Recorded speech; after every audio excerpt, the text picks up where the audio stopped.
యోహాను సువార్త 4వ అధ్యాయం మనం చదివాం. ఇక్కడ సమరయ స్త్రీ ఒక ఆమె కనబడతా ఉంది. ఈ సమరయ స్త్రీ ఒక సమరయురాలు. సమరయులకి యూదులకి చాలా వ్యత్యాసం ఉంటుంది, చాలా భయంకరమైన పోరాటం ఉంటుంది. ఆ యొక్క సమరయులు అంటే యూదులకు అసలు పడదు. సమరయులు ఎలాంటి వాళ్ళు అంటే ఆ యొక్క యూదులు అన్యజనులతో పోయినప్పుడు ఈ యొక్క క్రాసింగ్ జనులు సమరయులు అనేవారు వచ్చారనమాట. అంటే యూదులు ఒక యూదురాల్ని పెళ్లి చేసుకోవాలి, కానీ అక్కడ ఏం చేశారంటే యూదులు అన్యులతో వారు సాంగత్యం చేసి దేవుడు చెప్పిన ఆజ్ఞను మీరి వారు దేవుని చిత్తమును కాకుండా వారు అన్యజనులు వివాహం చేసుకోవడం మొదలుపెట్టారు. ఎవరంటే యూదులై ఉన్నారు. యూదులు ఎప్పుడైతే అన్యజనులు వివాహం చేసుకోవడం మొదలుపెట్టారో ఈ అన్యజనులకి యూదులకి పుట్టిన వారే సమరయులండి. ఈ సమరయులు అంటే ఎంత భయంకరమైన మనుషులు అంటే వీళ్ళు త్రోసివేయబడిన వారు, వీళ్ళు నిందించబడిన వారు, ప్రజల్లో నుంచి కొట్టివేయబడిన వారు, తిరస్కరించబడిన వారు. ఏ మాత్రం కూడా యూదులు గనక దారంట వస్తూ ఉంటే ఒక సమరయుడు కానీ ఎదురొస్తున్నాడంటే వెంటనే వెళ్ళి వాళ్ళు పసునీళ్ళు జలుపు స్నానం చేసేస్తారు, మైలడిపోతుందండి. ఆ రోడ్డు అంతా వెళ్తుంటే ఆ ఇల్లు వైపు వాళ్ళు చూడకూడదు. ఒకవేళ చూసారంటే వాళ్ళ ఇల్లు అంతా పసువేసి మొత్తం పసునీళ్ళు జల్లేసి మైలు పడుతుందని కడిగేసుకుంటారు. అంటే అంత ఆచారపరంగా అంత భక్తిగా ఉంటారు. వాళ్ళ గాలి కూడా సోకనివ్వరు. యూదులండి అంత పరిశుద్ధంగా ఉంటారు, అంత పవిత్రంగా ఉంటారు యూదులు. వాళ్ళ గాలి కానీ వాళ్ళ నీడ కానీ ఏ మాత్రం కూడా సోకనివ్వరు. ఈ యొక్క సమరయ స్త్రీ అనే ఆమె ఆ పట్టణంలో ఒక క్రైస్తవురాలు. ఆమె చక్కగా దేవుని ఎరిగిన ఒక స్త్రీ. ఆమె చక్కగా దేవుని తెలుసుకుని సంఘానికి వెళ్తా ఉంది. యాకోబు సంఘానికి దేవుని చెప్పిన విషయాలు తెలుసుకుంటుంది. పాస్టర్ గారు చెప్తున్నారు, మాటలు వింటా ఉంది. అయితే ఆమె ఇంటికి వచ్చి పాస్టర్ గారు చెప్పిన మాట, పాస్టర్ గారు ఆ చర్చిలోనే పనిచేస్తుంది, ఇంటికి వస్తే పని చేయట్లే. ఇంటికి వస్తే ఆమె జీవితం యథా మామూలే. ఆమె ఏం చేస్తుందంటే ఎలా బ్రతకాలో అలా బ్రతుకుతూ ఉంది. కుటుంబ ఆదరణ కోసం, ఆ పోషణ కోసం ఆమె శరీరాన్ని నమ్ముకుని బ్రతుకుతూ ఉంది. పెళ్లి చేసుకోవట్లేదు, కానీ ఆమె ఏం చేస్తుందంటే భర్త తర్వాత భర్తని మారుస్తుంది. పురుషులు పెళ్లి చేసుకోవట్లేదు. ఆమె అవసరాల కోసం ఏం చేస్తుందంటే వ్యక్తులు మారుస్తుంది. అలా ఇంచుమించు ఒక 5గురు మార్చేసి ఇప్పుడు 6వరితో ఆమె కాపురం చేస్తూ ఉంది. కానీ వివాహం చేసుకోలే. భర్తగా ఆమె తీసుకుంటుంది కానీ వివాహం చేసుకోవట్లేదు. కానీ ఆమె ఆ విధంగా ప్రయాణం చేస్తూ ఉంది. ఆ ప్రయాణం చేసే సమయంలో ఈమె ఒకనొక రోజు సమయంలో దేవుడు యాకోబు బావి దగ్గర వచ్చి కూర్చున్నాడు. 12 గంటల సమయంలో మిట్ట మధ్యాహ్నం ఎందుకు కూర్చున్నాడంటే ఆ యొక్క స్త్రీ ఆ యొక్క బావి దగ్గరికి 12 గంటల సమయంలో వస్తుందని ఈయనకు బాగా తెలుసు. హల్లెలూయా. వాళ్ళు ఏం చేస్తారంటే సంసారులందరూ కూడా 8 నుంచి 10 గంటలు 11 గంటల లోపల చక్కబడిపోతారు. చక్కబడిపోయిన తర్వాత వేశ్యలు ఏం చేస్తారంటే ఆ 12 గంటల సమయంలో వీళ్ళందరూ చక్కబడిపోయి లోపలికి వెళ్ళిపోయి తలుపులు వేసేసుకుని కిటికీలు వేసేసుకుని అంత వాళ్ళ గాలి కూడా సోకకుండా జాగ్రత్తగా భద్రంగా ఇళ్లలోకి వెళ్ళిపోయి దాక్కున్నప్పుడు అప్పుడు వీళ్ళు రోడ్డు మీదకి వస్తారనమాట. వీళ్ళు ఎదురు పడకూడదు, వీళ్ళు గాలి సోకకూడదు, ఏ మాత్రం కూడా వాళ్ళు చాలా జాగ్రత్తగా ఉంటారు. ఎందుకంటే వీళ్ళు వేశ్యలు తప్పు చేస్తూ బ్రతుకుతున్నారు. అది ఆ గ్రామం అంతా తెలుసు. అయితే ఆ విధంగా బ్రతుకుతున్నప్పుడు అక్కడ ఏం జరిగిందంటే ఆ యొక్క స్త్రీ 12 గంటలకు బయలుదేరి వస్తుంది. వీళ్ళందరూ కూడా దాక్కున్నారు, ఇళ్లలో తలుపులే చేసుకున్నారు. 12 గంటలకు వచ్చింది. 12 గంటలకు వస్తే అక్కడ నూతి దగ్గరికి వెళ్తున్నప్పుడు ఆ నూతి దగ్గర ఎవరి చేత వాళ్ళు తీసుకెళ్తారు, తోడుకుంటే దాన్ని ఏమంటారు, బకెటే. ఎవరు బకెట్ వాళ్ళు తీసుకెళ్తారు ఆ నూతి దగ్గరికి. ఎవరి కుటుంబానికి సంబంధించిన వాళ్ళకి బకెట్ ఉంటారు. ఆ బకెట్ తీసుకుని నూతి దగ్గరికి వెళ్ళి ఆ వాటర్ తీసుకుని ఇంటికి వెళ్ళిపోతారు. అలాగే ఈ సమరయ స్త్రీ కూడా చక్కగా చేత తీసుకుని నూతి దగ్గరికి వచ్చింది. నూతి దగ్గరికి వచ్చి నీళ్ళు తోడుకుంటా వచ్చినప్పుడు కడవట్టుకుని వచ్చి ఆ నూతి దగ్గరికి వచ్చిన తర్వాత ఇప్పుడు యేసు క్రీస్తు అక్కడ ఆ నూతి దగ్గరికి కూర్చుని ఉన్నాడు. ఆ 12 గంటల సమయంలో వచ్చి రాగానే ఈయన ఏమన్నాడంటే ఆ స్త్రీ చూస్తేనేమో ఇతను యూదుల్లాగా ఉన్నాడు, చూస్తేనేమో ఇతను వాలకం చూస్తే యూదుడిలాగా ఉన్నాడు. ఈ స్త్రీ ఏమో సమరయ స్త్రీ. కానీ వాస్తవంగా అక్కడ యుద్ధం జరుగుతుంది, పోరాటం జరుగుతుంది. యూదులు ఎవరు సమరయులతో మాట్లాడరు, అసలు చూడడానికి నొచ్చుకోరు, అంత హీనంగా చూస్తారు వాళ్ళని. అలాంటిది ఈయన అక్కడ కూర్చొని ఓ స్త్రీ నాకు నీళ్ళు ఇస్తావని అడుగుతున్నాడు. హల్లెలూయా. ఈమె చాలా ఆశ్చర్యం అనిపించింది. యూదులు ఎవరో సమరయులతో సాంగత్యం చేయరు కదా, ఎవరు మాట్లాడరు కదా, ఈయనేంటి స్పెషల్గా నీళ్ళు అడుగుతున్నాడు నన్ను, ఇదేదో కొంచెం తేడాగా ఉంది. ఈమె వేశ్యకు ఆలోచన ఎలా ఉంటుందంటే, ఇతను నన్ను ఏదో బలవంతం చేయడానికి, లేకపోతే నాకు బీట్ వేయడానికో లేకపోతే లైన్ వేయడానికో ప్రయత్నం చేస్తాడేమనుకుంటుంది. నీళ్ళు అడిగితే ఏమనుకుంటుంది, ఇతను ఏదో మొత్తం మీద నన్ను ట్రాప్ చేస్తున్నాడు అనుకున్నది. అలా అనుకుని ఈమెమనుకుంటుందంటే, మనసులో అనుకుని యూదులు సమరయులతో సాంగత్యం చేయరు కదా, నువ్వు మాతో మాట్లాడుతున్నావు ఏంటని అడిగింది. హల్లెలూయా. నేను ఇచ్చిన నీళ్లు తాగితే నువ్వు అతను దప్పికే కొనవు, నేను ఎవరో తెలిస్తే నువ్వు ఖచ్చితంగా నన్ను నీళ్ళు అడుగుతావు అని యేసుక్రీస్తు మాట్లాడుతున్నాడు. అప్పుడు ఏమంటుంది, నీకు తోడుకోరు చేత లేదు, ఎవరు కుటుంబానికి వాళ్ళే చేత తెచ్చుకుని నీళ్ళు తోడుకుంటారు, కానీ నీకు చేత లేదు, నువ్వు ఎలాగిస్తావు నీళ్ళు, నువ్వే నీళ్ళు ఇస్తావు, నీళ్ళు నువ్వు ఎలా తోడి నాకు ఎలాగేస్తావు అని ఆమె ఆ నీళ్ళ కోసం మాట్లాడుతున్నాడు అనుకుంటుంది. నేనే హల్లెలూయా, దేవుని నామమున మహిమ కలుగును గాక. చాలా చక్కగా దీన్ని ప్రవక్త వివరిస్తా ఉన్నాడు. బైబిల్ గ్రంథంలో చాలా చక్కగా దాన్ని వివరించాడు. కొన్ని విషయాలు మాత్రమే మీకు పంచుకుంటాను, దేవుని కృపను బట్టి ఆ సమయాన్ని బట్టి కొంచెం జాగ్రత్తగా మీరు ఆలకించాలని ప్రభువుని యేసుక్రీస్తు నామములో మీకు మనవి చేస్తా ఉన్నాను. హల్లెలూయా. ఇప్పుడు ఈమె ఆ యొక్క ఆ చేత దగ్గరికి వెళ్ళి నువ్వు ఎలాగా నీళ్ళు నాకు ఇస్తావు, చేత లేదు కదా నీకు. ఈయనేమంటున్నాడు, నాకు చేత అవసరం లేదు, నేను ఇచ్చిన నీళ్ళు కనుక నువ్వు తాగితే అసలు నీకు దాహమే ఇదన్నాడు. ఏమేన్ హల్లెలూయా. అసలు నీకు దాహమే ఇదన్నాడు. దాహమేదా, రోజు 12 గంటలకు వచ్చో బిందెట్టుకెళ్ళడానికి నానా ఇబ్బందులు పడుతున్నాను నేను.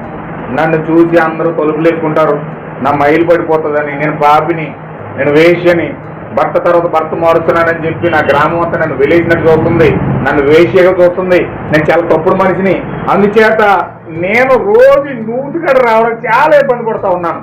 బాబా దయచేసి ఆ నీళ్ళు నాకు ఇయ్యి, ఇంక దాహం ఏంటంటే నాకు చాలా ఆనందంగా ఉంది, ఆ నీళ్ళు నాకు కావాలని ఆయన అంటుంది. హల్లెలూయా. సరే కంగారు పడక ఇస్తాను కానీ వెళ్ళి నీ భర్త తీసుకురాడు. హల్లెలూయా. వెళ్ళి నీ భర్తను తీసుకురాడు. ఈమెమన్నదంటే డైరెక్ట్ గా నాకు భర్త లేడని. అప్పుడు ఈయన అంటాడు, నిజమే, నువ్వు నిజమే చెప్పావు, సత్యమే పలికావు, నీకు భర్త లేడు, కానీ ఇప్పటికి 5 మెయింటైన్ చేసి ఇప్పుడు 6తో ఉన్నావు నువ్వు అన్నాడు. ఎప్పుడైతే ఆ మాట ఒక యూదుడిగా ఉన్న నోటిలో నుంచి ఆ యొక్క మాట ఎప్పుడైతే వచ్చిందో, ఆ సంకలో ఉన్న కొండ కాస్త కిందడిపోయింది, గుండె బరువెక్కిపోయింది. ఆమె అంతరంగ పాపములను బయట పెట్టడానికి ఒక వ్యక్తి నిలబడ్డాడు, నా జీవితం యొక్క రహస్యం అతనికి తెలిసిపోయింది అని ఎప్పుడైతే అర్థమైందో వెంటనే గుండె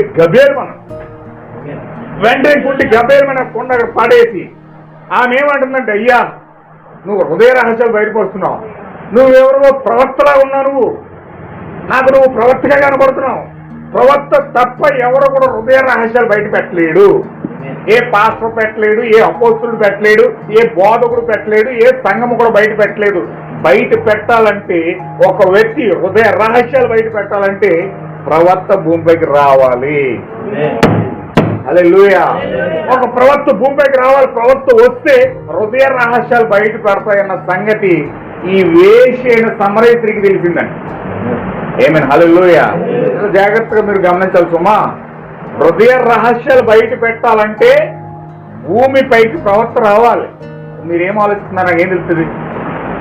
నాకు నేను ఆలోచించుకుంటాను, మీకు మీరు ఆలోచించుకుంటాను. నా ఆలోచన మీకు తెలియదు, మీ ఆలోచన నాకు తెలియదు. పైకి బాగానే మాధుర్యంగా మాట్లాడవచ్చు, కానీ లోపల నేనేం ఆలోచిస్తున్నా మీకు తెలియదు, మీరేం ఆలోచిస్తున్నా నాకు తెలియదు. కానీ ఒక ప్రవక్త భూమిపైకి వస్తే మీరేం ఆలోచిస్తారు ఈ క్షణంలో మీ ముందు నిలబడి చెప్పేస్తాను. ఏమైనా హల్లెలూయా. ప్రవక్త అందుకు అతను దీర్ఘదర్శి అయ్యాడు.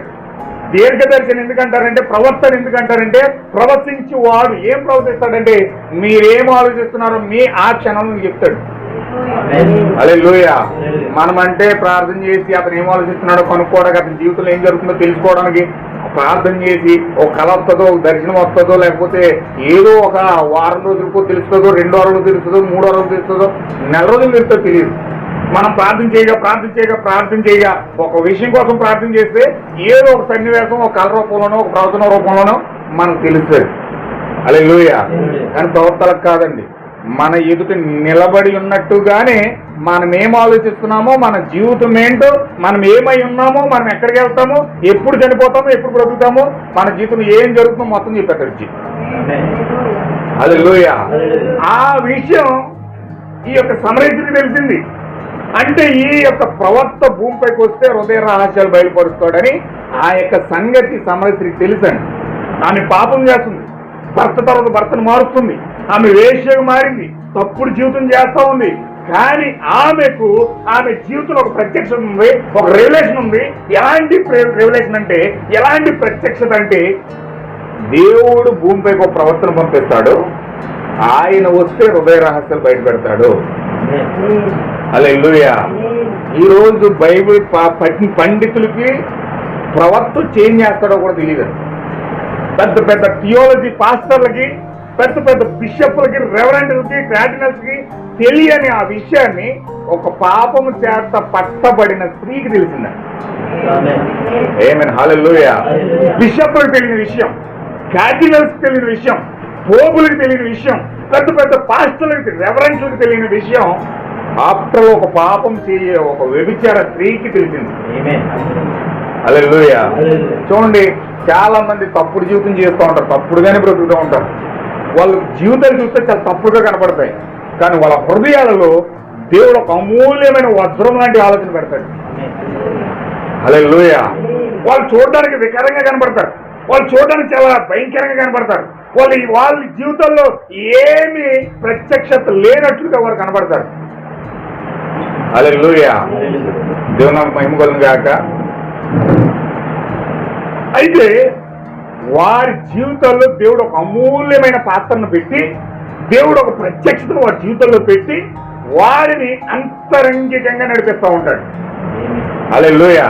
చూడండి, ఆ యొక్క సమరయ స్త్రీ చూడడానికి లోకమంతరికి ఒక పాపిలా కనబడుతుంది, లోకమంతరికి ఒక వేశ్యలా కనబడుతుంది, భర్త తర్వాత భర్తను మార్చినట్లుగా కనబడుతుంది. ఆమె జీవితం చూస్తే ప్రజలందరికీ చాలా చెడుగా కనబడుతుంది. కానీ ఆమె లోపల మాత్రం ఎవరికి, పెద్ద పెద్ద బిషప్లకి, కార్డినల్స్కి, పెద్ద పెద్ద పోపులకి తెలియని విషయాన్ని ఈమె హృదయంలో దేవుడు మర్మయుక్తంగా గుప్తం చేశాడండి. హల్లెలూయా. ఈరోజు ఏ క్రైస్తవులకు తెలుసండి ప్రవక్త అంటే ఏంటి, అసలు ఆ ప్రవక్త ఎందుకు భూమిపైకి వస్తాడు, అసలు ఆ ప్రవక్త భూమిపైకి వచ్చి ఏం చేస్తాడని ఒక క్రైస్తవుని అడగండి వెళ్ళి. ప్రవక్త అంటే మా కోసం ప్రార్థన చేయవాడు, ప్రవక్త అంటే దర్శనాలు చూస్తాడు, మా కోసం వచ్చి మమ్మల్ని దీవిస్తాడు, మమ్మల్ని ఆశీర్వదిస్తాడు అని ఏయో కబుర్లు చెప్తాడు తప్ప వారి జీవితాలు అసలు ప్రవర్తన మీద ప్రత్యక్షత లేదండి. ఈరోజు ఏదో అనేకమైన సంఘాలు కడుతున్నారు, పుట్టు పూర్వకం నుంచి క్రైస్తవ సంఘాలు నడిపిస్తూ ఉన్నారు, పుట్టు పూర్వకం నుంచి క్రైస్తవ సంఘాలకు వెళ్తూ ఉన్నారు. కానీ ఆ యొక్క ప్రవర్తన మీద ఒక అవగాహన లేని ఓ క్రైస్తవం ఈరోజు ప్రపంచంలో ముందుకెళ్తా ఉంది. హల్లెలూయా. అవగాహన లేదు. ప్రవక్త వస్తే భూమిపైకి ఏం చేస్తాడో, ప్రవక్త వస్తే ఏదో భాషలు మాట్లాడతాడు, ప్రవచనాలు చెప్తాడు, లేకపోతే ఆ యొక్క రకరకాల కార్యాలు ఏదో తిమ్మిరి బిమ్మిరి చేస్తూ ఉంటాడు తప్ప అనుకుంటారు తప్ప అసలు ప్రవక్త భూమిపైకి వచ్చి ఏం చేస్తాడో ఆ విషయం ఈరోజు పుట్టిన క్రైస్తవులకు తెలియదండి. కానీ ఆఫ్టర్ ఒక వేశ్యకి తెలిసింది. వేశ్యకి తెలిసి ఆమె అడుగుతుంది, ఆమె వెంటనే గుర్తించింది. హృదయ రహస్యాలు ఎప్పుడైతే బయలు పెట్టాడో ఆ బయట పెట్టిన వెంటనే ఆమెకు అర్థమైపోయింది ఇతను ప్రవర్తన. హల్లెలూయా. ఇప్పుడు ఆయన ఏమంటుందంటే, అయ్యా నువ్వు ప్రవక్తవని నేను గుర్తిస్తున్నాను అని చెప్పేసి అన్నాడు. ఎప్పుడైతే ఆ విషయం ఆమె కనిపెట్టిందో ఇప్పుడు ఆమెను దేవుడు ఏం చేస్తున్నాడంటే 21వ వచనంలో, ఆ 20వ వచనంలో వాక్యంలోకి నడిపిస్తున్నాడు మెల్లగా. హల్లెలూయా. ఆమె జీవితం చూడలేదు. ఆవిడ పాప వేశ్య, 10 మందితో తిరిగిందా, 50 మందితో తిరిగిందా, లేకపోతే ఆమె ఏం చేసింది, ఎంత పాపం చేసింది దేవుడు చూడలే. అసలు దాన్ని పట్టించుకోవట్లే. మెల్లగా దేవుడు ఏం చేస్తున్నాడంటే ఆమెను వాక్యంలోకి నడిపిస్తున్నాడు. ఇప్పుడు ఎందుకంటే ఆమెకు రెవల్యూషన్ ఉంది, ప్రవక్త మీద ప్రత్యక్షత ఉంది. ఆ ప్రవక్త వచ్చి ఏం చేస్తాడో కూడా ఆమెకు అవగాహన ఉంది. అవగాహన బట్టి దేవుడు ఆమెను నడిపించడానికి ముందుకు తీసుకెళ్తాడు. ఏమన్నాడు చూడండి అక్కడ 20వ వచనంలో, మా పితరులు ఈ పర్వతం ముందు ఆరాధించిరి గాని ఆరాధించవలసిన స్థలము యెరూషలేములో ఉన్నదని మీరు చెప్పుదురని ఆయనతో అనగా, యేసు ఆమెకు ఇట్లనెను, అమ్మా, ఒక కాలం వచ్చుచున్నది, ఆ కాలమందు ఈ పర్వతం మీదైనను యెరూషలేము మీదైనను మీరు తండ్రిని ఆరాధింపరు. నా మాట నమ్ముము. మీరు మీకు తెలియని దాన్ని ఆరాధిస్తున్నారు, మేము మాకు తెలిసిన దాన్ని ఆరాధిస్తున్నాము. రక్షణ యూదుల్లో నుండే కలుగుచున్నది. అయితే యథార్థముగా ఆరాధించి వారు ఆత్మతోనూ సత్యముతోనూ తండ్రిని ఆరాధించు కాలము వచ్చుచున్నది, ఇప్పుడు అది వచ్చి ఉన్నది. ఆమేన్, హల్లెలూయా. దేవుని నాకు మహిమ కలుగును గాక. ఎంత చక్కగా ఆయన వివరిస్తున్నాడు చూడండి. చక్కగా గోడ తట్టినట్లుగా మాట్లాడుతున్నాడు ఆమెతో. ఏమంటున్నాడంటే, ఆమె అంటుంది, నువ్వు ఆరాధన చేయాలంటే ప్రవక్తలు హృదయ రహస్యాలు తెలియాలంటే మందిరాల్లోనే కదా ఆరాధన తెలియజేస్తారు. ఓన్లీ ఒక ఊర్లో చర్చ ఉంటుంది, ఓ ఊర్లో చర్చ ఉంటుంది, ఊర్లో చర్చ ఉంటుంది. ప్రతి వారికి వారి వారి చర్చిలు ఉన్నాయి. మాకైతే యాకోబు చర్చ ఉంది. నేను ప్రతిరోజు ఆ సంఘానికి వెళ్తున్నాను. నేను ఆ సంఘంలోనే ఆరాధిస్తూ ఉన్నాను. మాకు పాస్టర్ గారు ఉన్నాడు, కైపా గారు, ఆయన్ని నేను వెంబడిస్తున్నాను. ఇప్పుడు నేను క్రొత్తగా మరలా నేనేం నేర్చుకోవాలి?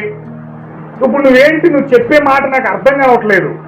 నేను ఇప్పుడు ప్రవక్తల యొక్క దర్శనాలు, ఈ ప్రవక్త యొక్క ప్రవచనాలు, ఈ యొక్క ప్రవక్త యొక్క కార్యము, హృదయ రహస్యాలు బయలుపరచబడి వెల్లడి చేసే ఈ కార్యము కేవలం దేవాలయంలో జరగాలి కదా. నువ్వేంటి సింపుల్గా నువ్వు దగ్గర కూర్చుని నాతో మాట్లాడేస్తున్నావు? హల్లెలూయా. దేవుడు నాకు మహిమ కలుగును గాక. అంటే ఈవిడికి ఎలాగున్నదంటే, దేవుడు వాక్యాన్ని బయలుపరిస్తే పెద్ద పెద్ద జన సందోహం పెట్టుకుని పెద్ద చర్చి కట్టేసి ఆ చర్చిలో ప్రజలకు ప్రసంగాలు చేస్తూ ఉంటే అక్కడ దేవుడు మాట్లాడతాడు అనుకుంటుంది. నేనే చాలా మంది ఆలోచన ఎలా ఉంటాయంటే, ఇసుకెత్తే రాళ్ళు జనం అక్కడ తండోపతండోలుగా ఉంటారు, అక్కడికి వెళ్తే దేవుడు నాతో మాట్లాడతాడు అనుకుంటారు. హల్లెలూయా. కానీ మీకు గొప్ప విషయం ఏంటంటే, దేవుడు చాలా సింపుల్ గా వ్యక్తిగతంగా ఒంటరిగా ఉన్న సమయంలో నీ దగ్గర గురించి మాట్లాడతాడు. ఆయన విధానం ఏంటంటే, నువ్వు ఎప్పుడు ఒంటరిగా దొరుకుతావు చూస్తాడు ఆయన. సాతాను కూడా అలా చూస్తుంది. నువ్వు ఎప్పుడు ఒంటరి దొరుకుతావు సాతాను చూస్తుంది, నువ్వు ఎప్పుడు ఒంటరిగా దొరుకుతావు అని దేవుడు చూస్తాడు. సాతాను ఒంటరిగా ఉన్నప్పుడు వచ్చి నిన్ను శోధించేసి నేనేం చేస్తుందంటే వ్యత్యాసం చేసేస్తాడు. పిచ్చి పిచ్చి ఆలోచనలన్నీ పెట్టి మొత్తం ఎక్కడే కూర్చుంటారు, ప్రపంచం అంతా తిరిగేస్తాడు. హల్లెలూయా. ఆ ఆలోచన వస్తుంది, ఈ ఆలోచన వస్తుంది, అక్కడేం జరుగుతుంది, ఇక్కడేం జరుగుతుంది, అప్పుడు ఏం జరుగుతున్నాయి, ఈ సమస్యలు ఏం జరుగుతున్నాయి, అవి జరుగుతున్నాయి, ఈ జరుగుతున్నాయి, మొత్తం గలిబిలు పెట్టేసి అమ్మ తల కూడా వచ్చేస్తున్నట్టు ఇయోటి అమ్మ. హల్లెలూయా. ఆలోచించి అలిసిపోయారు. దెయ్యం ఒంటరిగా నిన్ను చేసి నేనేం చేసిన పెద్ద ఆలోచనలను పెట్టేసి గలిబిలు చేసేసి మొత్తం. హల్లెలూయా. అప్పుడు నువ్వు గర్విలు అయిపోయి మొత్తం తలపోటు వచ్చేసి అటాక్ వచ్చేసి బీపీ పెరిగిపోయి డౌన్ అయిపోయి లేకపోతే ఏయో జరిగిపోతాయి. కానీ దేవుడు నువ్వు ఒంటరిగా ఉన్నప్పుడు దేవుడిని ఆహ్వానించావనుకో, ఆయన నిన్ను వాక్యంతో మాట్లాడుతూ నిన్ను బలపరుస్తూ ఉంటాడు. హల్లెలూయా. నీకు తెలియని విషయాలు నీతో మాట్లాడి నిన్ను బలపరిచి దేవుడు నిన్ను ఎక్కడో ఊబిలో కూలిపోయానన్న వ్యక్తిని చక్కగా పైకి లేపి, అమ్మో దేవుడు నాతో ఉన్నాడు, నాకు భయమే లేదు, నాతో ఉన్నాడు, ఆయన నన్ను విడిచిపెట్టలేదు, ఆయన నాకు వెన్నంటే ఉన్నాడు, ఆయన విడువడు ఎడబాయడు అని వాగ్దానం చేసిన దేవుడు నాతో ఉన్నాడు, ఇప్పుడు నాకు ధైర్యంగా ఉంది అన్న స్థితికి తీసుకెళ్తున్నాయి. హల్లెలూయా. ప్రజల ఆలోచనలేమో హై లెవెల్లో ఉంటాయి. పెద్ద పెద్ద జనాల్లో కాంగ్రిగేషన్ పెద్దదుండి, పెద్ద పెద్ద చర్చిలుండి, పెద్ద పెద్ద సభల్లోకి వెళ్ళిపోయి అక్కడికి వెళ్తే దేవుడు మాట్లాడతాడు అనుకుంటాడు. కానీ దేవుడు చాలా సామాన్యంగా సింపుల్ గా ఆమెతో మాట్లాడేస్తున్నాడు. ఆమెకు అర్థం కావట్లేదు. ఆమెకు అర్థమయ్యి ఏంటి ఎంత సింపుల్ గా నువ్వు హృదయ రహస్యాలు బయటపెట్టేస్తున్నావేంటి, ఎంత తేలిగ్గా మాట్లాడేస్తున్నావేంటి, ఎంత ఈజీగా వాక్యాన్ని బయలుపరుస్తున్నావేంటి, నువ్వు ప్రవక్తవు కదా, దేవుని సేవకుడు కదా, దేవుని యొక్క కుమారుడు కదా, నీవు ఎంత సింపుల్ గా నాతో మాట్లాడుతున్నావు ఏంటి అని ఈ సమరసి క్వశ్చన్ చేస్తాను. ఆమేన్, హల్లెలూయా. అప్పుడు ఆయన అంటున్నాడు, అమ్మా, ఒక కాలం వస్తా ఉంది, ఆ కాలం ఉంది, పర్వతం మీదైనను యెరూషలేము మీదైనను మీరు తండ్రిని ఆరాధింపరు. నా మాట నమ్ము. మీరు మీకు తెలియని దాన్ని ఆరాధిస్తున్నారు. చాలా మంది ఏం చేస్తారు, అది ఏం జరుగుతుందో దేవుడు మాట్లాడుతున్నాడో లేదో నిజంగా వారికి తెలియదు. సంఘానికి ఎందుకు వెళ్తున్నారో ఎందుకు వస్తున్నారో నిజంగా తెలియదండి. ఏదో చర్చ ఉంది, వెళ్తున్నారు అంతే. వాళ్ళు ఆరాధన చేస్తున్నారు, కానీ దేనికి ఆరాధన చేస్తున్నారు?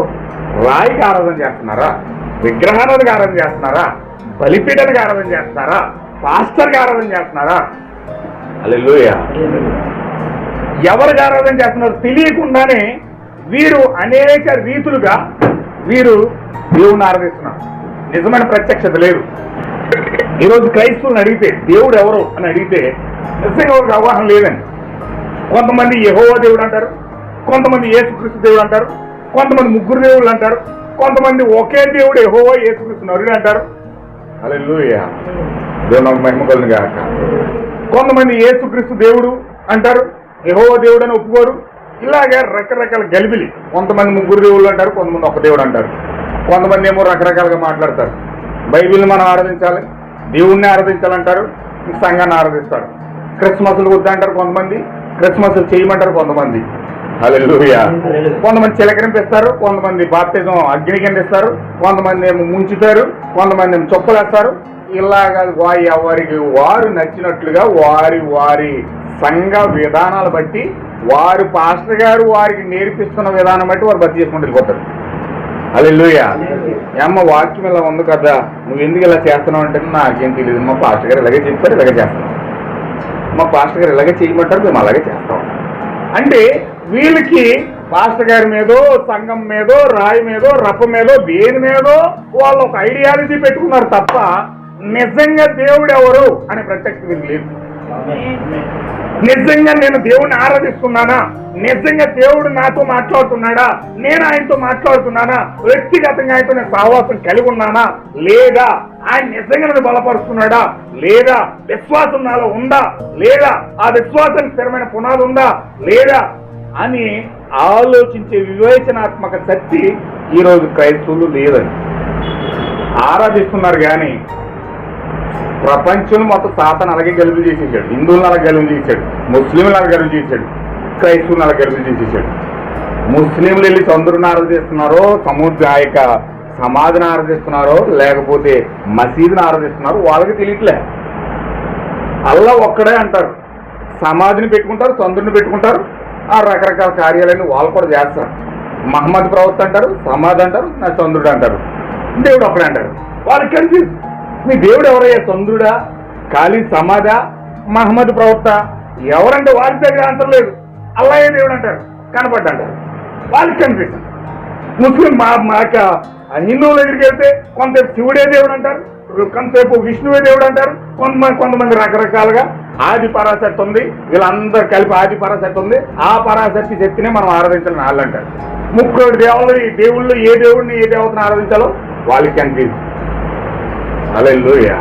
బ్రహ్మ విష్ణు మహేశ్వర్ అంటారు, వాళ్ళకి తలపడి వచ్చేస్తుంది. కొట్టుకుంటారు చూడండి యూట్యూబ్లో. ఆయన ఇంకొక ఆయన చిన్నజీరి స్వామి అన్నవాడేమో శివుడే దేవుడు అంటాడు, ఇంకొకటి వచ్చి విష్ణువే దేవుడు అంటాడు. వాళ్ళు కొట్టి చచ్చిపోతున్నారు అక్కడ. హల్లెలూయా. మళ్ళీ క్రైస్తువులకు రండి, ఒకడని యెహోవా దేవుడు అంటాడు, కొంతమంది యేసు దేవుడు అంటాడు. అయ్యి మేము ముగ్గురు దేవుళ్ళని ప్రకటిస్తున్నాం అంటాడు ఒకడు. లేదు మేము ఒక్కడే దేవుడిని ప్రకటిస్తున్నాం అంటాడు ఇంకొకడు. ఇక్కడ ఎలకొట్టి చచ్చిపోతున్నారు. లేదు, వివేచన లేదు, పరిస్థితి అక్కడ స్థిరమైన పునాది లేదు. అసలు దేన్ని ఆరాధిస్తున్నారు వీళ్ళు? ఒక్కడే దేవుడా? క్రైస్తవ మంత్రికి ఒకడే దేవుడు ఉన్నాడా? మరి ఇంత గెలుగులు ఎందుకు? హిందూ మతం ఒకడే దేవుడు ఉన్నాడా? మరి ఇంత గెలుగులు ఎందుకు? ముస్లిం మతం ఒకడే దేవుడు ఉన్నాడా? మరి ఇంత గెలుగులు ఎందుకు? ప్రతి దాంట్లో కూడా గెలుగులు ఎట్టేసి ఆ గందరగోళం తీసుకెళ్ళిపోయి సాతాను గజిబిజి పెట్టేసి వాళ్ళు గజిబిజి అంత దేవుడు ఎవరున్నారు గట్టిగా మాట్లాడాలనుకోండి, బాధలు ఎక్కువైపోయి ఏమ్మా దేవుడిని ప్రార్థన చేస్తున్నాం, ఉండండి పాస్టర్ గారు, దేవుడు ఉన్నాడో లేడో మాకే తెలియట్లేదు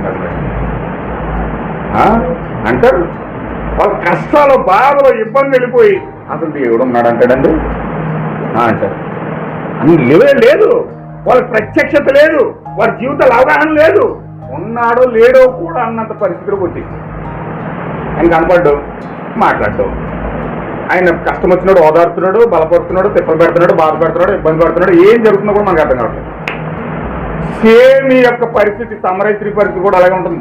యేసు క్రీస్తు మాట్లాడుతున్నాడు, ఆమెతో ఏమని మాట్లాడుతున్నాడు అంటే, అమ్మా నీకు తెలియదని ఆరాధన చేస్తున్నావు, కానీ మేము అలా చేయట్లేదు, మాకు తెలిసిందని ఆరాధన చేస్తున్నాం. హల్లెలూయా. నిజమైన దేవుని కుమారుడు ప్రత్యక్షత కలిగి దేవుడు ఎవరో ఏమిటో ఆయనతో కలిసి వ్యక్తిగతంగా మాట్లాడి దేవుని యొక్క రూపాన్ని చూసి ఆ యొక్క జీవితాన్ని పూర్తిగా ఆయనకి సమర్పించుకొని ఆయన అవునంటే అవునంటాడు, కాదంటే కాదంటాడు. హల్లెలూయా. చచ్చిపోమంటే చచ్చిపోతాడు. చూడండి, చంద్రక మేసకి అభ్యర్థిగోలు వాళ్ళు చూశారు, వాళ్ళు విన్నారు, వాళ్ళ ప్రత్యక్షత ఉంది. వాళ్ళంటున్నారు ఏమని అన్నారు తెలుసండి, ఆ నెబుకద్నెజరు ఆ మంట అంతా పెంచేస్తుంటే, ఓ నెబుకద్నెజరు నువ్వు చంపేసుకుంటావా? చంపేసుకో. అగ్ని పెంచుకుంటావా? పెంచుకో. మా దేవుడు రక్షించకపోయినా పర్లేదు, కానీ నువ్వు చెప్తున్నావే విగ్రహం, దానికి మాత్రం మేము లొంగం, మేము అసలు ఒప్పుకోం. ఎందుకంటే మేము ఇప్పుడు అగ్నిలో కాలిపోవచ్చు, కానీ నెక్స్ట్ మా జీవితం ఎక్కడికి వెళ్తుందో, మేము ఏ ప్లేస్ లోకి వెళ్తున్నామో, మేము ఏం పొందుకోబోతున్నామో మాకు బాగా తెలుసు. హల్లెలూయా. వాళ్ళు రూఢినే చూడండి, మరణం ముందు ఎలాగైనా ఎవరైనా నిలబడతారండి? అలాగా ఎవరైనా నిలబడి వాళ్ళు ఉంటారండి? చూడండి, దానియేలు ఉన్నాడు. ఆ దానియేలు ఏం చేస్తున్నాడు తెలుసండి? సింహాలని బోన్లు వేసేస్తున్నాడు. 4-5 రోజులు సింహాలకి ఏం లేదు, గుర్తు పెట్టలేదండి అసలు. అవి మంచి ఆకలితో ఉన్నాయి. ఆ యొక్క సింహాల ఫోన్లు వేస్తే పీసులు చేసేస్తాయి సింహాలు. దానియేలు కానీ ఏమన్నాడు తెలుసండి? సింహాలకి వేసేస్తారా? వేసేయండి, నా దేవుడు గొప్పడు, నన్ను రక్షించు దేవుడు నాకున్నాడు. మీరు వేసేస్తారా? సింహాలను సృజించిన దేవుడు ఆయనే, నన్ను సృజించింది ఆయనే, నన్ను కాపాడే స్థామత పంపి ఒకవేళ సింహం తినేస్తాను, తినేను, వేసింది అన్నాడు. హల్లెలూయా. ఆ సింహాల భూమిలో ఆయన నిలిపెడితే దానియేలు ఇలా పడుతూ ఉండగా పడకుండా ముందుగానే అగ్నిస్తంభం అక్కడ ఉన్నట. అగ్నిస్తంభం అక్కడ ఉండి అలా నిలబడి చూస్తున్నాడు. దానియేలు పక్కన నిలబడ్డాడు. ఆ సింహాలన్నీ ఇలా వచ్చి అగ్నిస్తంభం చూసి మోకరించి ప్రార్థన చేస్తున్నాడు దానియేలుకి. దానియేలు మమ్మల్ని ఏం చేయొద్దు. హల్లెలూయా. ఏది సింహాలకి దానియేలు ప్రార్థన చేయాలి, అంత ఆకలితో ఉన్నాయి, కానీ సింహాలే దానియేలు ముందు నిలబడి ప్రార్థన చేస్తున్నాయి. ఎందుకని? దానియేలులో ఉన్నది ఎవరో తెలుసండి? క్రీస్తున్నాడు. షడ్రక్ మేషక్ అబేద్నెగోల్ని అగ్నిలో విసిరేసినప్పుడు ఆ అగ్నిలో ఉన్న దేవుడు ఎవరో తెలుసా? ప్రభు అయిన దేవుడు ఉన్నాడు అక్కడ. యేసుక్రీస్తు ఉన్నాడు. ఎప్పుడైతే ఈయన దహించి అగ్ని అయి ఉన్నాడు. ఎవరండినా? దహించు అగ్ని. దహించు అగ్నే మామూలు సహజాతీతమైన అగ్నిలో దూకితే ఇంకా అగ్ని ఏం పనిచేస్తుంది? వాళ్ళకి లోపల అగ్నిలో ఏసీ రూమ్ లో తిరిగినట్టు ఉందంట. చెయ్య పట్టుకుని జాగ్రత్తగా తిరుగుతున్నాడు అందులో. హల్లెలూయా. చూసారా? అగ్నిలో ఉన్న వేడిని కూడా దేవుడు తీసేశాడు. ఎందుకంటే వాళ్ళు ఒక కెపాసిటీ కలిగి ఉన్నారు, ఒక విశ్వాసం కలిగి ఉన్నారు, ఒక రూఢినెస్ కలిగి ఉన్నారు. వారు విశ్వసించి పరిపూర్ణ విశ్వాసంతో దేవుడు ఏమై ఉన్నారో వాళ్ళకి తెలుసు. వాళ్ళు ఆరాధించారు కనుకనే వాళ్ళు స్థిరంగా నిలబడ్డారు. పౌలు గారు చూడండి, సమాజ మందిరంలో పెట్టి తలగా నరిగేయడానికి సిద్ధపడ్డారు. ఆయన ఏమన్నాడు తెలిసిన? మరణం ముందు నిలబడి తలగా నరిగేస్తుంటే, ఓయ్ మరణమా నీ ముళ్ళెక్కడా, సమాధి నీ విజయం ఎక్కడ అన్నాడు. హల్లెలూయా. ఎందుకంటే పౌలు గారి ప్రత్యక్ష ఉంది. మరణం ఓడిపోయింది, శిలువలో ముళ్ళు ఇచ్చేసాడు. సమాధి ఓడిపోయింది. 3 రోజుల ముందే గడవకుండా బద్దలు కొట్టుకుని వచ్చేసాడు బయటికి. హల్లెలూయా. నువ్వేమనుకుంటున్నావు తెలుసా? నేను సమాధిలోకి వెళ్ళిపోతాను, కానీ సమాధులు లేచి వచ్చినోడు నాలో ఉన్నాడు. నేను బ్రతికింది నేను కాదు, నాలో జీవిస్తుంది ఎవరు? క్రీస్తే జీవిస్తున్నాడు. ఇప్పుడు సమాధిని బద్దలు కొట్టి వచ్చి ఇప్పుడు నాలో ఉన్నాడు. నిన్ను బద్దలు కొట్టను ఎంతసేపు? చూసారా? ప్రత్యక్షత ఉండాలి. నాలో క్రీస్తున్నాడు, నేను క్రీస్తుని ఆరాధిస్తున్నాను, క్రీస్తు కొరకు నేను బ్రతుకుతున్నాను, క్రీస్తే నా యొక్క ఏకైక దైవం అని పరిపూర్ణంగా విశ్వసించారు కనుకే, తెలిసిన దాన్ని ఆరాధించారు కనుకే నమ్మకముగాను, పరీక్షలో విజయవంతంగా, శ్రమ ముందు ధైర్యంగా, మరణము కొరకు ఏ మాత్రం భయపడకుండా ధైర్యంగా నిలబడ్డారు. మనం చూడండి, చిన్న శోభన వస్తే ఇల్లంతా 3 సార్లు ప్రదక్షిణ చేసేస్తాం. చిన్న బాధ వస్తే ఎవడన్నా వచ్చి చిన్న భయపెడితే మనకి ఎంత భయం వస్తుందంటే చెమటలు పట్టేస్తాయి, ధైర్యం కోల్పోతాం. ఇగో ఏం జరిగిపోద్ది ఏంటో. మనం ఎంత అలసట పొందుతామంటే, చిన్న కడుపు నొప్పి వస్తుంటే మనం ఎలా ఫీల్ అయిపోతామంటే అయిపో హార్ట్ అటాక్ వచ్చేస్తున్నాను ఫీల్ అయిపోతాం. అంటే ఎంత భయం వచ్చేస్తుందంటే ఆందోళన, టెన్షన్, చాలా భయకంపితమైన వాతావరణంలో వెళ్ళిపోతాం. ఎందుకంటే మనకు ఒక అవగాహన లేదు, మనకు ఒక ధైర్యం లేదు, మనకు ఒక నిరీక్షణ లేదు, మనకు ఒక విశ్వాసం లేదు. మనము తెలియదని ఆరాధిస్తున్నాం కానీ దేవుడు దేవుడు దేవుడు అన్నాం కానీ సమయం వచ్చినాడు ఆ దేవుడు దెయ్యమైపోతున్నాడు. ఆమేన్. హల్లెలూయా. సమయం వచ్చినప్పుడు ఆ దేవుడే దెయ్యంలో కనబడుతున్నాడు. అప్పుడు మనం ఏం చేస్తున్నామంటే చూసి భయపడుతున్నాం. చూడండి, యేసుక్రీస్తు సముద్రం మీద నడిచొస్తున్నాడు. అప్పుడు దాకా 5 రొట్టెలు 2 చేపలు 5,000 మంది పెంచాడు. చాలా ఘనమైన కార్యం చేశాడు. కానీ తెల్లారికి అట్లా దూతలాగా సముద్రం నడిచొస్తుంటే ఆ దేవుణ్ణి శిశువులు చూసి దెయ్యం దెయ్యమంటున్నాడు. హల్లెలూయా. మన జీవితాల్లో కూడా అంతే. పరిస్థితి చేయి దాటిపోయినప్పుడు, చాలా కష్ట పరిస్థితులు వచ్చినప్పుడు మనకు ఎలా కనిపిస్తుంది? దేవుడు దెయ్యంలో కనబడుతుంది. పరిస్థితులు అలా మారిపోతాయండి. కానీ ఎప్పుడైతే నిరీక్షణ కలిగి, విశ్వాసం కలిగి, ప్రత్యక్షత కలిగి, దేవుడు ఒక్కడ ముగ్గురా? బైబిల్లో ఎంతమంది ఉన్నారు అసలు దేవుళ్ళు? అసలు ఏ దేవుడిని నేను ఆరాధిస్తున్నాను, ఏ దేవుడు ఆరాధించబడిన వాడు, ఏ దేవుడిని నేను పూజించాలి, ఏ దేవుడిని నేను గణపరచాలి అనే ఒక ప్రత్యేకమైన ప్రత్యక్షత నీకు ఉంటే ఖచ్చితంగా ఆయన్ని వెన్ను పట్టుకుని నిలబడతాం.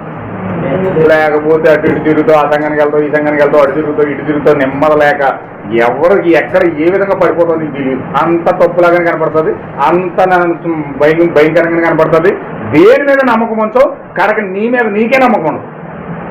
హల్లెలూయా. దేవుని మహిమ కొలను గాక. చూడండి ఇక్కడ ఏం చెప్తున్నాడంటే, దేవుడు ఇక్కడ మాట్లాడుతున్నాడు. ఆయన ఏమంటున్నాడంటే, అమ్మా నీవు తెలియందని ఆరాధిస్తున్నావు, మేము మాకు తెలిసిందని ఆరాధిస్తున్నాం. రక్షణ యూదుల నుండే కలుగుతున్నది. అయితే యథార్థముగా ఆరాధించేవారు ఆత్మతోనూ సత్యముతోనూ తండ్రిని ఆరాధించు కాలం వచ్చుచున్నది, అది ఇప్పుడును వచ్చి ఉన్నది. తన్నును ఆరాధించేవారు అట్టివారు కావాలని తండ్రి కోరుచున్నాడు. హల్లెలూయా. దేవుడు ఆత్మ కనుక ఆయన ఆరాధించేవారు ఆత్మతోనూ సత్యముతోనూ ఆరాధించాలి. చక్కగా ఈ యొక్క స్త్రీతో మాట్లాడుతుంది. దేవుడు ఏం చెప్తున్నాడు ఇప్పుడు సమరయ స్త్రీకి అండి? ఇప్పుడు ఒక వ్యక్తి ఆరాధించాలంటే మందిరంలో కాదు, సేవకుడి దగ్గర కాదు, లేకపోతే బలిపీఠం దగ్గర కాదు, లేకపోతే ఏదో ఒక మనుషులు కల్పించిన కల్పితాల ద్వారా, పద్ధతుల ద్వారా కాదు. ఇప్పుడు నువ్వు ఆరాధించాలంటే నీ ద్వారా దేవుడు ఆరాధన ఎలా కోరుకుంటాడంటే, నీవు ఆత్మను పొందుకుని, పరిశుద్ధాత్మను పొందుకుని, పరిశుద్ధాత్మ ద్వారా సత్యం అనే వాక్యముతో నీవు దేవుణ్ణి సమీపించాలి అని చెప్పాడు. హల్లెలూయా. దేవుణ్ణి సమీపించే మార్గం ఏమిటంటే, ఇప్పుడు ఆత్మ ద్వారా ఆయనను సమీపించాలి.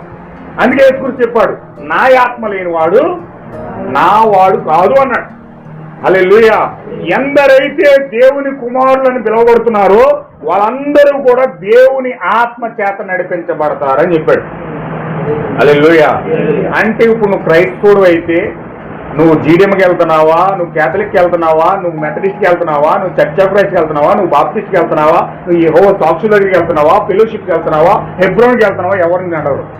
నువ్వు ఏ సంఘం, నువ్వు ఏ విధంగా రక్షించుకుంటావు, ఏ విధంగా నువ్వు నడుస్తున్నావు అని నిన్ను ఎవరు అడగరు. నువ్వు పరలోకం వెళ్ళాలంటే నీకు అర్హత ఏమిటంటే చర్చి కాదు, లేకపోతే నువ్వు పరలోకం వెళ్ళాలంటే అర్హత బాప్తిజమం కాదు, నువ్వు పరలోకం వెళ్ళాలంటే అర్హత నీ నీతి క్రియలు కాదు, నువ్వు పరలోకం వెళ్ళాలంటే అర్హత నీ యొక్క స్వభావం కాదు, నీకు మంచి క్రియలు కాదు.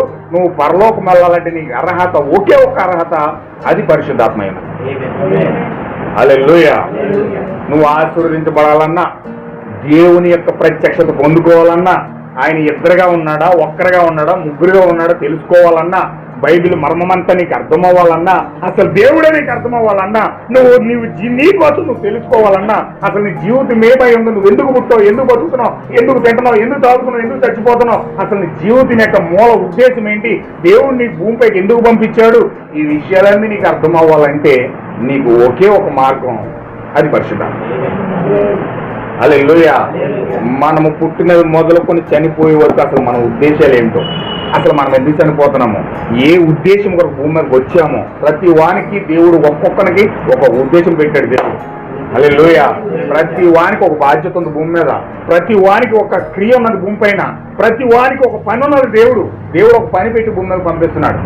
ఇప్పుడు ఆ పని ఏంటి, అసలు నా జీవితం యొక్క గమనం ఏంటి, అసలు నేను ఎక్కడికి వెళ్తాను, ఏం పొందుకోబోతున్నాను ఏంటి, ఈ పరిస్థితి అంతా నీకు మొత్తం అంత వివరించి నీ ముంగట పెట్టి నిన్ను సరైన మార్గంలో నడిపించేది పరిశుద్ధాత్మ. హల్లెలూయా. ఏమన్నా వింటున్నారా? ఆమేన్.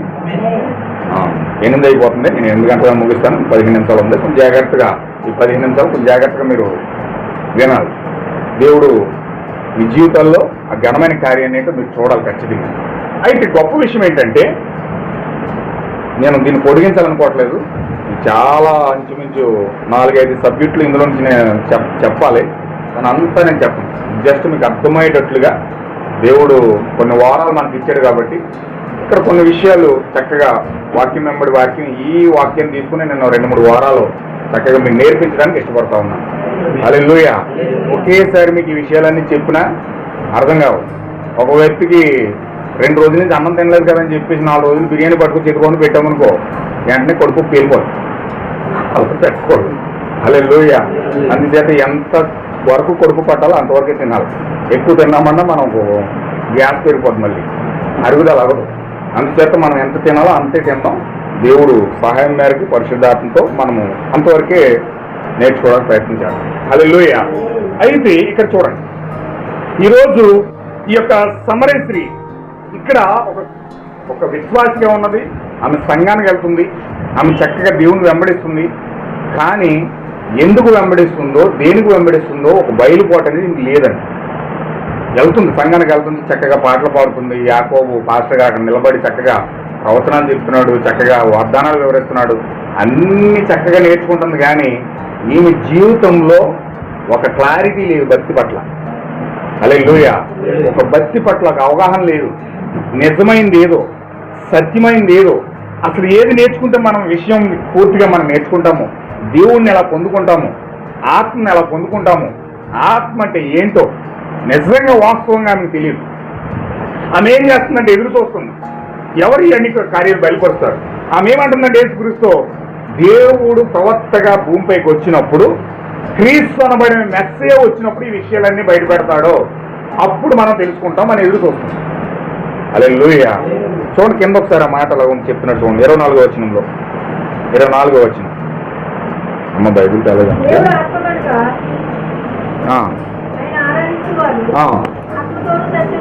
ఆత్మతోనూ సత్యముతోనూ ఆరాధించాలని చెప్పాడు.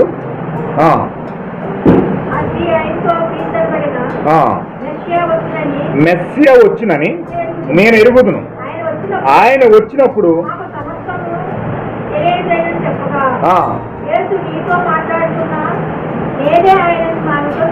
ఆమేన్. హల్లెలూయా.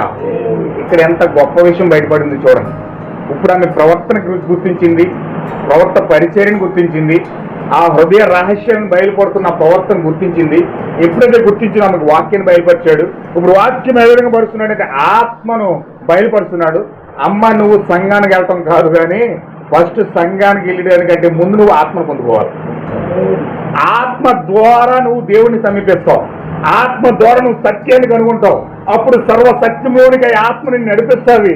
అప్పుడు నీవు దేవునికి ఇష్టమైన కుమార్తెగా జీవిస్తావని చెప్పి ఆయన వాక్యాన్ని ఎప్పుడైతే ఆమెకు బయలుపరిచాడో అప్పుడు ఏమంటుందంటే ఈ విషయాలన్నీ చెప్తుంటే ఆమెకు ఎంత అద్భుతంగా అర్థమవుతుందంటే ఆ స్త్రీ అంటుంది, క్రీస్తు అనబడిన మెస్సియా వస్తాడు, ఆ మెస్సియే ఈ విషయాలన్నీ బయలుపరుస్తాడు, ఆ మెస్సియే ఆత్మనిస్తాడు.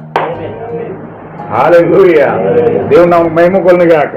ఇప్పుడు ఆయనే సమస్తము బయలుపరుస్తాడని చెప్పినప్పుడు ఈమె ఆయన అంటున్నాడు, అమ్మా నీతో మాట్లాడుతున్నావు అతన్ని ఎవరో కాదు అనుకుంటున్నావా?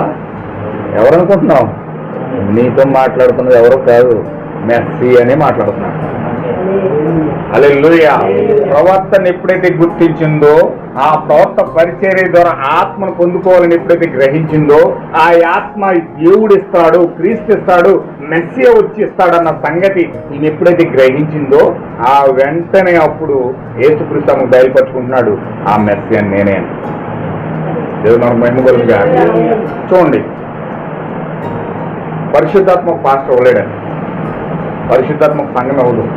ఏ మనిషి భూమి మీద పరిశుద్ధాత్మ ఇవ్వలేడు, ఏ మనిషి భూమి మీద పాపక్షమాపణ ఇవ్వలేడు, ఏ మనిషి భూమి మీద మారు మనసు ఇవ్వలేడు.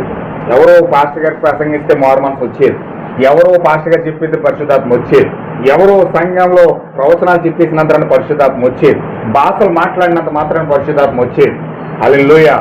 ఏదో రకరకాల కార్యాలు చేయడం వల్ల పరిశుద్ధాత్మ రాదు. కానీ పరిశుద్ధాత్మ నీకు ఇవ్వాలంటే నువ్వెవరిని కలవాలి? ఏమండి?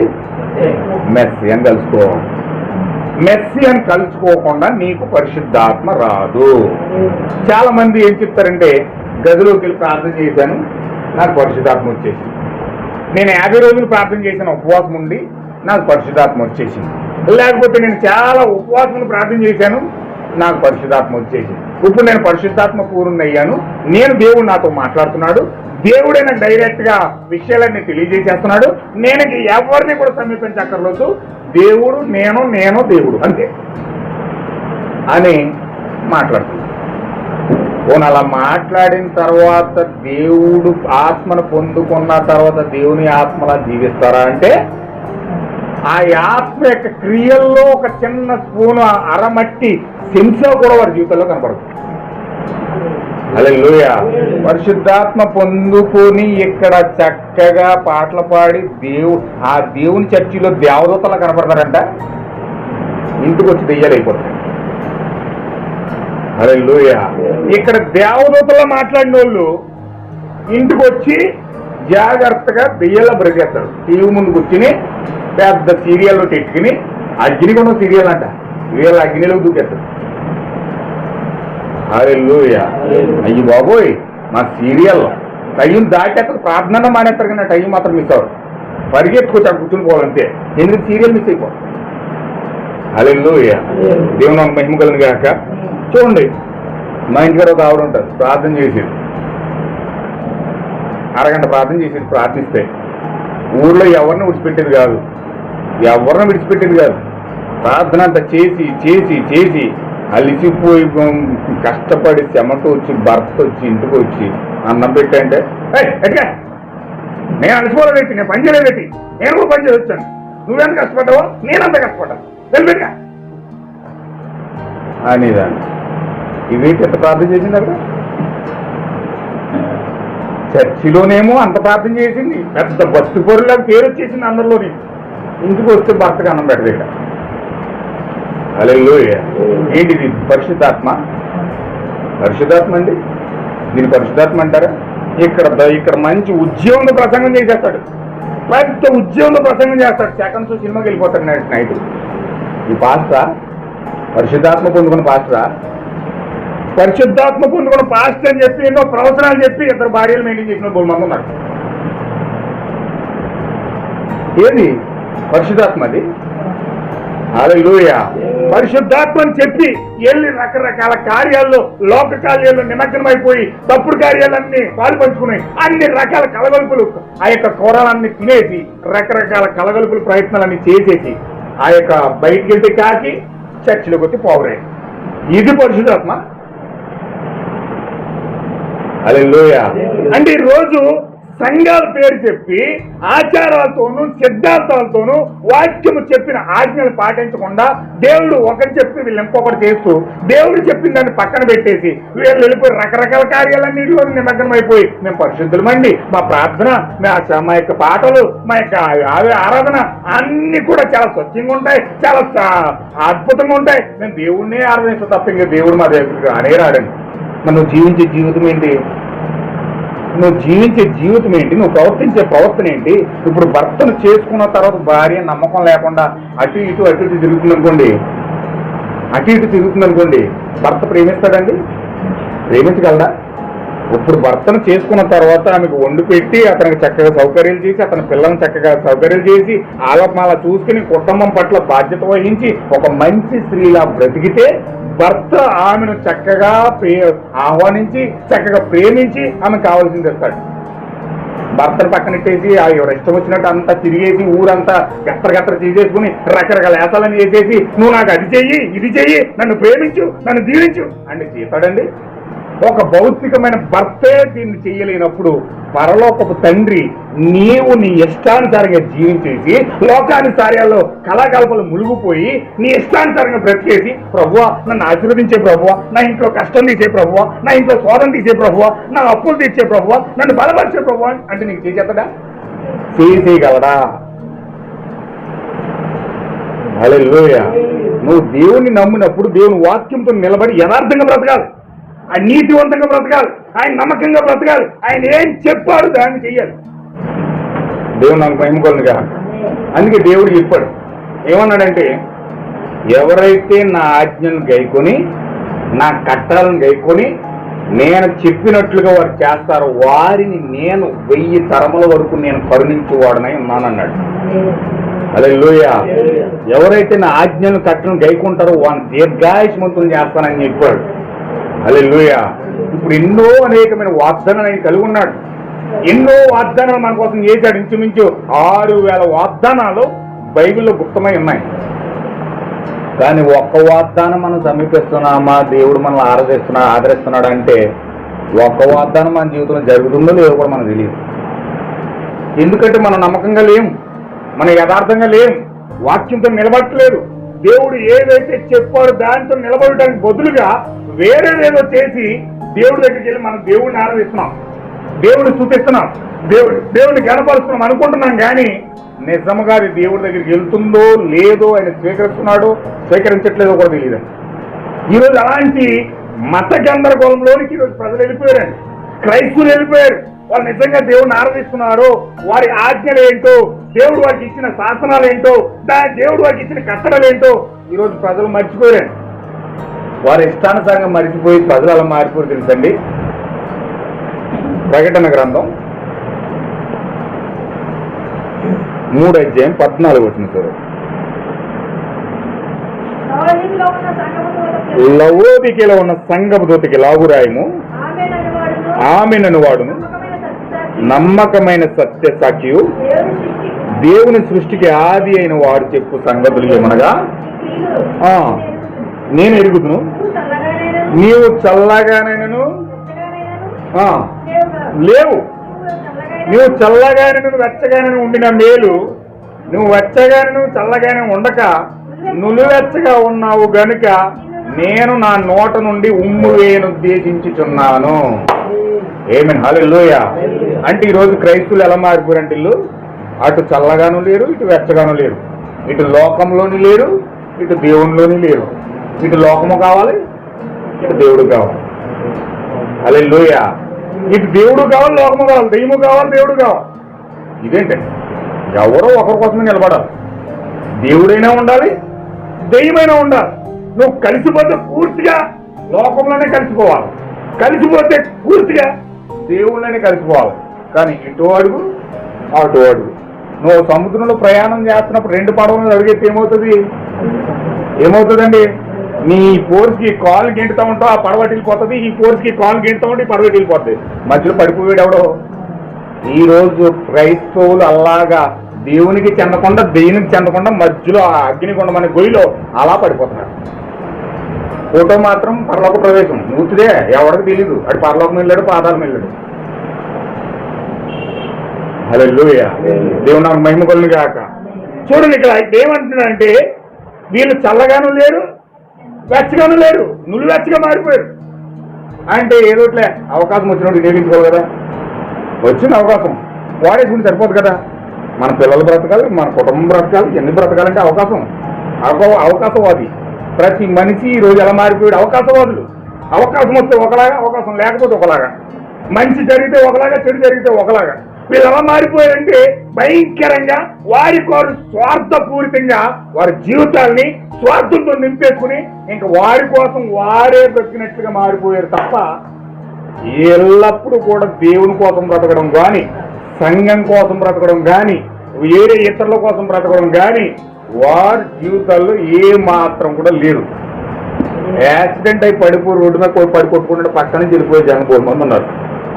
యాక్సిడెంట్ అయిపోయి 10 నిమిషాలు ప్రాణం పోతుంది అనుకుంటే వాడిని ఫోటో తీసి సెల్ ఫోన్లో పెట్టి స్టేటస్లు పెట్టుకునే రోజులు. హల్లెలూయా. నేను ఎత్తుకుని గౌరవ తీసుకుని హాస్పిటల్లో పెడితే వాడు ప్రాణం నిలబడుతుంది. కానీ ఈ రోజు లైక్ కాదు. వాడి ఫోటో తీసుకున్నానా, వాడికి రక్తం ఎలా కారింది, వాడికి దెబ్బలు ఎలా తగిలింది, ఇవన్నీ ఫోటో తీసి స్టేటస్లో పెట్టిన అందరికీ చూపించి పాపులర్ చేస్తాడు. అమ్మో వీడు పెద్ద మీడియా మినిస్టర్డు, వీడు పెద్ద మీడియా, అందరికీ తెలియజేయాలి. వీడు చచ్చిపోయిన పద్ధతి కదా. ప్రతి మనిషి అలా తయారయ్యాడు. సంఘం అలా తయారైంది. నా సంఘంలో స్వస్థతలు జరిగినాయా, టీవీలో ఫోటో చేసి ఇదిగో మా సంఘంలో నేను ప్రార్థన చేస్తే అక్కడ స్వస్థత జరిగింది, వచ్చేయండి మా సంఘంలో. హల్లెలూయా. దేవుడు నాకు మహిమ కలుగును గాక. ప్రతి ఒక్కరు పెద్ద పెద్ద బోర్డు. మా అయ్యగారు ప్రార్థన చేస్తే ఇలా జరిగిపోతాడ, మా అమ్మగారు ప్రార్థన చేస్తే ఇలా జరిగిపోతాడ. అమ్మగారి మీద అయ్యగారి మీద ఉన్న గౌరవం వాక్యం మీద లేదు ఈరోజు, బైబిల్ మీద లేదు ఈరోజు, సత్యం మీద లేదు ఈరోజు. సత్యం కనుగోవాలి, సత్యాన్ని బట్టి నేను నడవాలి, సత్యాన్ని బట్టి నా జీవితం కట్టబడాలి లేదు. ఈరోజు ఎటు అవకాశం వస్తే అటు దూకేయాలి. ఓడ మీద పిల్లిలాగా ఎదుగుతూ ఉంటారు. గోడను పిలిచోండి ఇటు అవకాశం తగ్గుతుంది. అలాగే ఈరోజు మనుషులు అవకాశవాదులుగా మారిపోయి వారి జీవితాలను విచ్ఛిన్నం చేసుకుని ఆ పడవటి వెళ్ళిపోతుంది, ఈ పడవటి వెళ్ళిపోతుంది, మధ్యలో పాతాళం అనే గొయ్యిలో పడిపోతున్నారు. చంద్రవంద అయిపోతుంది, ఇల్లంతా నాశనం అయిపోతుంది. కొడుకేమో ఎవరినో తీసుకెళ్ళిపోతున్నాడు, కూతురేమో ఎవరినో కట్టి వెళ్ళిపోతుంది, మొత్తం కుటుంబం అంతా విచ్ఛిన్నం అయిపోతుంది. భర్త ఎటు వెళ్ళిపోతున్నాడు, భార్య వెళ్ళిపోతుంది, పిల్లలేమో రకరకాలుగా వెళ్తున్నారు. వాళ్ళ కుటుంబాలను విచ్ఛిన్నం అయిపోతున్నాయి, పాడైపోతున్నాయి, నాశనం అయిపోతున్నాయి. అయినా తెలుసుకోవట్లేదు, అయినా తెలుసుకోవట్లేదు. వాళ్ళ ఇష్టానుసారంగా ప్రవర్తించడానికి మాత్రమే, వారి శరీరాలకు మాత్రమే, వారి కోరికలకు మాత్రమే విలువనిస్తున్నారు. కానీ అయ్యో నేను ఏదైనా పాపం చేస్తున్నానా, నేను ఏదైనా తప్పు మార్గంలో నడుస్తున్నానా, వాక్య ప్రకారంగా నా జీవితం నాకు కట్టబడట్లేదా, యేసుక్రీస్తు చెప్పిన విధంగా నేను ఏమైనా జీవించట్లేదా, నాకెందుకు శోధన వస్తుంది, నాకెందుకు కష్టాలు వస్తున్నాయి, నాకెందుకు బాధలు వస్తున్నాయి అని కనీసం మోకరించి పశ్చాత్తాపడి కన్నీరు కాచి పాపాన్నంతా ఒప్పుకొని ఖచ్చితంగా సిలువ మొరపెట్టుకుని వారి జీవితాన్ని మార్చుకోవడానికి మాత్రం ఈరోజు ప్రజలు సిద్ధంగా లేరండి. హల్లెలూయా. ఈరోజు ప్రజలు ఆ విధంగా ఆశించట్లేదు. వారి జీవితాలు సరి చేసుకోవాలి, మేమేదో తప్పు మార్గంలో వెళ్తున్నాం, మేమేదో పాపం మార్గంలో వెళ్తున్నాం, అందుకే మా జీవితాలు ఎలాగా చంద్రవందలు అయిపోతున్నాయి, బాధ అయిపోతున్నాయి, నాశనం అయిపోతున్నాయి. అయ్యో దీన్ని సరిగా కట్టాలి. సరిగా కట్టాలంటే సరిగా కట్టుడు ఒక్కడే ఆయన ప్రభువుని యేసుక్రీస్తు. నేను ఆయన దగ్గరికి వెళ్ళి మోకరించి ప్రార్థన చేసి ఆయన నా జీవితాన్ని సరి చేస్తాడు, సరైన మార్గంలో పెడతాడు అని ఆలోచించి వారి మనస్తత్వాన్ని కలవరి దగ్గరికి తీసుకెళ్ళడానికి బదులుగా వారు ఇష్టానుసారమైన మార్గాల వైపు తిరిగి వారి జీవితాలను వారే స్వేతులారా నాశనం చేసుకునే స్థితిలోనికి ఈరోజు ప్రజలు వచ్చారు. గలిగులైపోయారు, నులివెచ్చని స్థితిలో అయిపోయారు. ఆ భయంకరమైన ఆ నులివెచ్చని స్థితి దేవునికి ఎంత అసహ్యపడుతుందంటే అసలు బైబిల్లో దేవుడు ప్రజలను ఎక్కడ తిట్టలేదండి, కానీ ఎక్కడ తిడుతున్నాడు, ఏమని తిడుతున్నాడు తెలుసండి? 16 వచనం చదవండి. నీవు వెచ్చగానైనా చల్లగానైనా లేవు, నులివెచ్చగా ఉన్నావు కనుక నేను నా నోటను నువ్వువే ఉద్దేశించుకున్నాను. ఆయన ఏం చేస్తున్నాడు ఇలాంటి మనుషుల మీద? చాలా మంది రోడ్డు అంటే వెళ్తుంటే హ్యాండ్ తుపుక్కు నువ్వు వస్తారు నీ బతుకు చేయడానికి. అంతేనండి, దేవుడు అలా వస్తున్నాడు నీ మీద నా మీద. అంటే క్రైస్తవులు బతుకు ఎలాగైపోయింది, వీళ్ళు మాత్రం పరిశుద్ధులుగా టిప్టాట్గా పెద్ద అంగి వేసేసి దేవుడు మిమ్మల్ని దీవించును గాక అంటున్నారు వీళ్ళు. నీ బతుకు చేయడానికి తుపుక్కు నువ్వు వస్తున్నాడు ఆయన. అలాంటి బ్రతుకులు ఈరోజు మారిపోయినాయి క్రైస్తవులు. వీళ్ళు పెద్ద పరిశుద్ధులుగా ఫీల్ అయిపోయి సికింద్రాబాద్ హైదరాబాద్ కలిపి సికింద్రాబాద్ ఏదో బరబర అంటున్నారు. ఏ భాషలు వచ్చేస్తున్నాయి, ఏ ప్రవచనాలు వచ్చేస్తున్నాయి, ఊగిపోతున్నారు. ఏది ఎక్కడ ఊగిపోతున్నారు? ఆ డ్యాన్సులు కడిగి అక్కడ కూడా ఊగిపోతున్నారు. నిజమండి, వాస్తువులయ్యి ఖచ్చితంగా ఎక్కడ ఊగిపోయి అక్కడ ఊగిపోయి, ఇంటికాడ ఏదన్నా కారి పోతే అక్కడ కూడా ఊగిపోతారు. అంతే, కలబడితో కొట్టేసుకోవడమే, ఇంకా ఊగిపోతారు. ఇంకా ఎంత ఊగిపోతారంటే భార్యలు భర్తను కొట్టేస్తే భర్త వచ్చి భార్యను కొడతారు, ఊగిపోతారు. ఇంకా ఎంత కోపం వస్తుందంటే పిల్లలు చెదిరిపోతారా, వారి జీవితాలు నాశనం అయిపోతాయా, వాళ్ళు ఎలాగ ఆలోచిస్తారు, వాళ్ళ హృదయాలు చిన్న హృదయాలు ఏ విధంగా గాయపరచబడతాయి, మేము ఈ విధంగా ఉంటే మా జీవితాలు ఎలా ఉంటే పిల్లలు ఏ విధంగా కట్టుబడతారు, వాళ్ళ జీవితాలు నాశనం అవుతాయా, బ్రతుకుతాయా, మేము వాళ్ళు సరైన దిశానిర్దేశం చేస్తున్నామా లేదా, కనీసం పిల్లల పెంపకం కోసం కూడా ఆలోచించరు. ఏదో కూడా చచ్చిపోతారు ఇక్కడ, ఏళ్ళు నాశనం అయిపోతారు ఇక్కడ. వీళ్ళు భయంకరంగా వీళ్ళ కోపాలాగో, వీళ్ళ తాపాలాగో, వీళ్ళ యొక్క అసూయాలు, వీళ్ళ భేదమాగలు, వీళ్ళ యొక్క ఊగిపోయి మొత్తం బిల్డింగ్నే ఊపెడతారు. ఎందుకని ఊగిపోయి తప్ప ఉంది ఇక్కడ. ఎక్కడ పడితే అక్కడ ఊగిపోవడమే. చాలా భయంకరమైన నులివెచ్చని జీవితం వీళ్ళ జీవితాల్లో ఉంది కనుక నిజమైన దేవుని యొక్క గురి వైపు వీళ్ళు ప్రయాణించట్లేదు కనుక వీళ్ళు ప్రతి దానికి ఊగిపోతూ ఉంటారు, ప్రతి దానికి వారి జీవితాన్ని నాశనం చేసుకుంటూ ఉంటారు. ఎందుకంటే నులివెచ్చని జీవితం వీళ్ళలో ఉంది. హల్లెలూయా. దేవుని మహిమ కలుగును గాక. ఆయన ఎలా తిడుతున్నాడు చూడండి 17వ వచనంలో, నువ్వు దౌర్భాగ్యుడువు, దిక్కుమాలిన వాడువు, దరిద్రుడువు, గుడ్డివాడువు, దిగంబరుడు అయి ఉన్నావని ఎరుగక. ఏమే హల్లెలూయా. అసలు దేవుడు ఎక్కడ కూడా తిట్టలేదు క్రైస్తవుల్ని. తన సొంత పిల్లల్ని ఆయనే సృష్టించుకున్న పిల్లల్ని తిడుతున్నాడు ఆయన. దేవుడు తిడుతున్నాడండి ప్రజల్ని. ఈరోజు పాస్టర్లేమో ఆశీర్వాదాలు ఇచ్చేస్తున్నారు, దేవుడు నిన్ను ఆశీర్వదించాడు. బిల్డింగ్లు కట్టేస్తామంటే నేను దేవుడు ఎంత ఆశీర్వదించాడు. ఆ కార్ల మీద కార్లు కొనేస్తామంటే దేవుడు నిన్ను ఎలా ఎంత ఆశీర్వదించాడు. నువ్వు ఎంత ఆశీర్వదించి నీకు మంచి జాబ్ వచ్చేసింది, మంచి హైలైట్లోకి వెళ్ళిపోయావు, జిల్లా కలెక్టర్ అయిపోయావు. అమ్మో దేవుడు నిన్ను ఎంత ఆశీర్వదించేశాడు. అది ఆశీర్వాదం అన్న సంగతి వాళ్ళకి తెలియదు. వాళ్ళ శాపం అన్న సంగతి వారికి తెలియదు. ఐశ్వర్యం శాపం అన్న సంగతి వారికి తెలియదు. ధనము శాపం అన్న సంగతి వారికి తెలియదు. డెవలప్మెంట్. హల్లెలూయా. ధనవంతుడంట ఒంటె సూది బెడ్డంలో ఒంటెన దూరేస్తుందంట, కానీ ధనవంతుడు పరలోకం వెళ్ళట. హల్లెలూయా. వీళ్ళ పాపులారిటీ పెంచేసుకుని పెద్ద జాబులు పెంచేసుకుని వీళ్ళు పరలోకం వెళ్ళిపోతాం అనుకుంటున్నారు. హల్లెలూయా. ఈ పెద్దోడు అయ్యాడంటే ఒక చిన్న అడుక్కునే వ్యక్తికి కూర్చోడండి, ఏమైనా గౌరవించాడండి? ఏమైనా చిన్న వ్యక్తి బట్టలు చింపేసుకుని ఓ తింట తిండి లేక అతను భయంకర పరిస్థితిలో ఉన్నాడు. అక్కడ ఇంటికి వస్తే ఎందుకు వచ్చావు? మూల పడుకో, ఓ ముద్ద తినేసి వెళ్ళిపో, వద్దుకు వెళ్ళిపో. ఓ రోజు చూస్తాడు, 2 రోజులు చూస్తాడు, 3 రోజులు చూస్తాడు. ఏమయ్యా ఏంటి వెళ్తలేదు అంటాడు. అంతే. ఎందుకు? డబ్బు మతం, గర్వం ఎదిగిపోయాడు. ఇక్కడ ఒకప్పుడు ఈడి బతుకు కూడా అదే. అయినా కానుకోడు, అయినా చూసుకోడు. ఆ యొక్క డబ్బు మతం వచ్చినప్పటికి కాలు మీద కాలు వచ్చినాయి. నేనేంటో తెలుసా నీకు అంటాడు. ఎందుకు ఎదిగిపోయాడు? మరి దేవుడు దీవించాడు కదా, ఆశీర్వదించాడు కదా, మేడల మీద మేడలు కట్టాడు కదా, మిద్దెల మీద మిద్దెలు కట్టాడు కదా, కార్ల మీద కార్లు కొన్నాడు కదా. ఎందుకు ఇలా మారిపోయాడంటే డబ్బుని అలా మార్చేసి. ఆమేన్. హల్లెలూయా.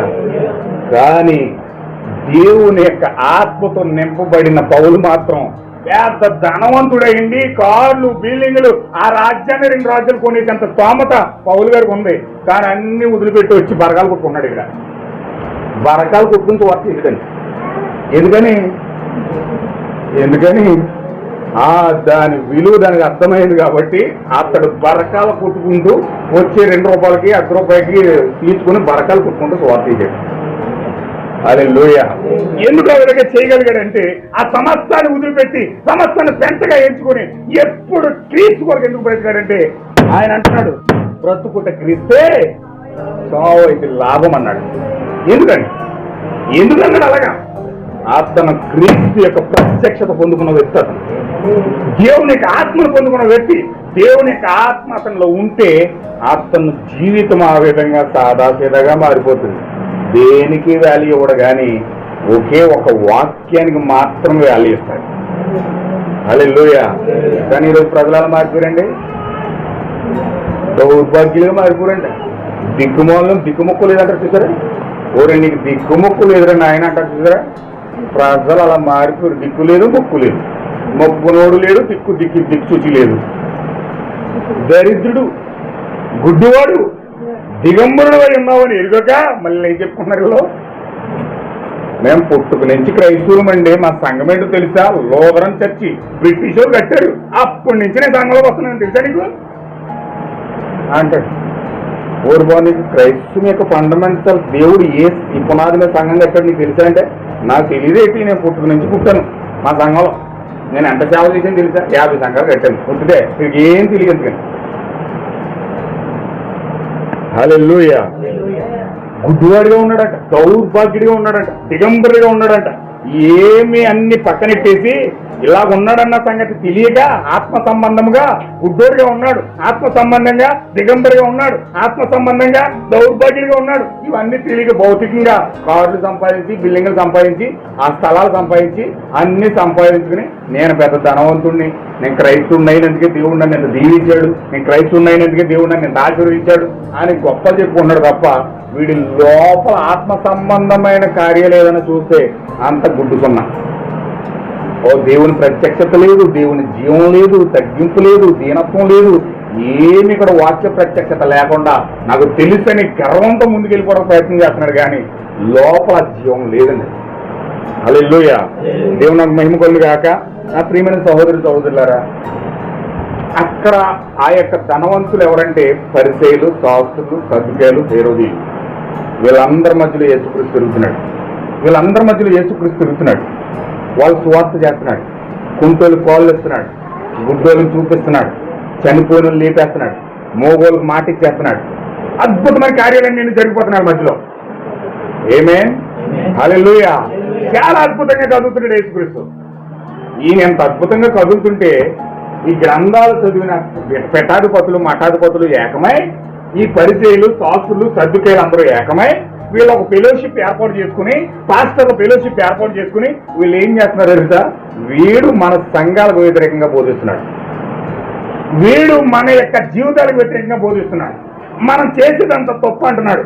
వీడిని ఎక్కడ కనబడరు అక్కడ కొంతమంది ఏకమే రాళ్ళు పెట్టుకుని చంపింది, దొరికినట్టుగా కొట్టి చంపింది. హల్లెలూయా. వాడు బెయల్జెబూలు, అక్రమ సంతానం, వాడి తండ్రి ఎవడో తెలియదు.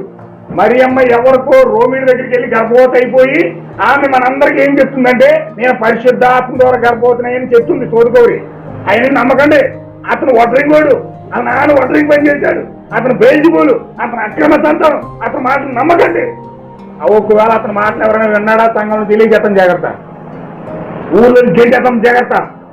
మీ పెళ్లికి రా, మీ దినాలకు రా, మీ పుట్టినరోజుకి రా, మీ యొక్క ఏ కార్యం జరిగినా మేము మీకు సహకరించాం.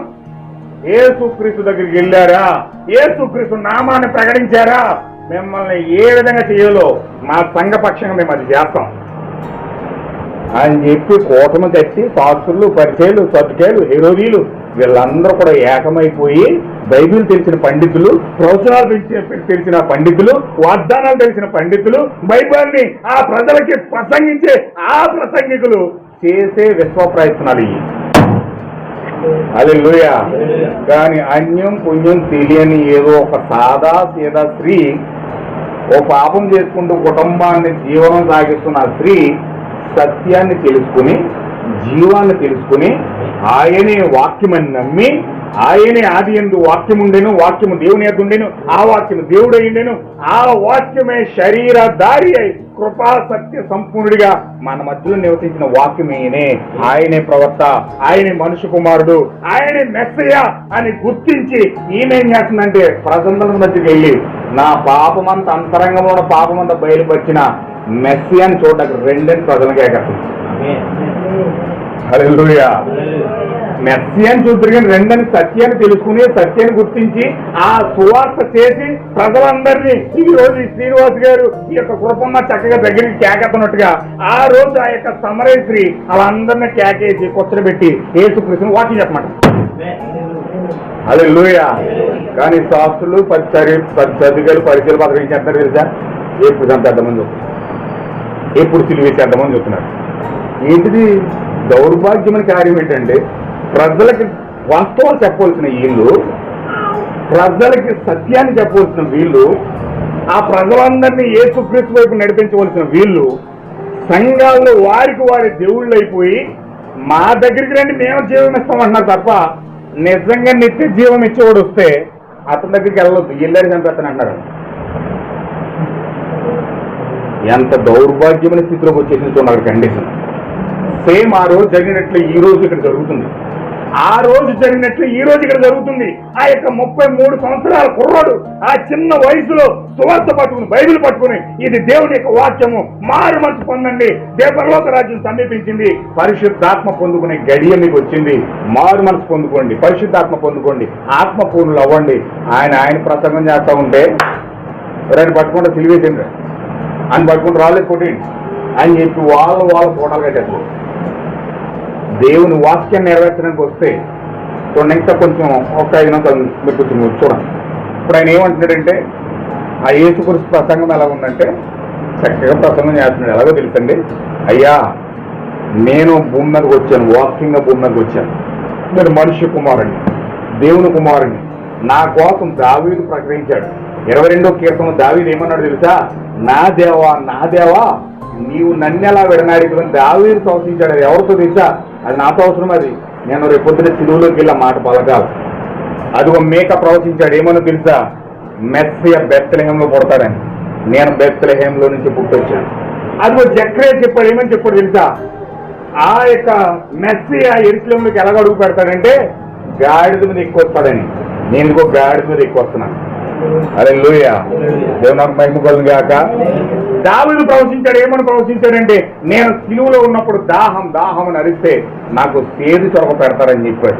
ఇదిగో నాకు చేదు చొరక పెట్టబోతున్నా. హల్లెలూయా.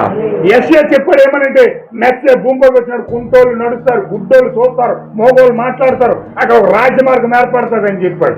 ఇదిగో నేను ఇక్కడ కుంటోళ్ళని ప్రార్థన చేసినప్పుడు తండ్రి కుంటోళ్ళు కోళ్ళు ఇస్తున్నాడు, గుడ్డోళ్ళు చూపిస్తున్నాడు, చనిపోలు లేపుతున్నాడు, ఇదిగో రాజ్యమార్గం ఏర్పాటు చేస్తాడని చెప్పాడు. నేనే మార్గం, నేనే సత్యం, నేనే జీవం, పునరుద్ధానం నేనే, జీవం నేనే అని ప్రవక్తలు ప్రవచించిన ప్రవచనాలను ఎత్తుకుని ఆ వ్యక్తిని ఎవరు కాదు నేను అన్నాడు. హల్లెలూయా. ఇంకా నీకు నిండా పోతే 50 సంవత్సరాలు కూడా లేవు. నువ్వా అబ్రహాం పుట్ట ముందు ఉన్నావు. నువ్వు పాపాలు క్షమించే అధికారం నీకు ఎవరిచ్చాడు? అసలు నువ్వు ఎందుకు క్షమిస్తున్నావు? నువ్వు దేవదోషం చేస్తున్నావు తెలుసా?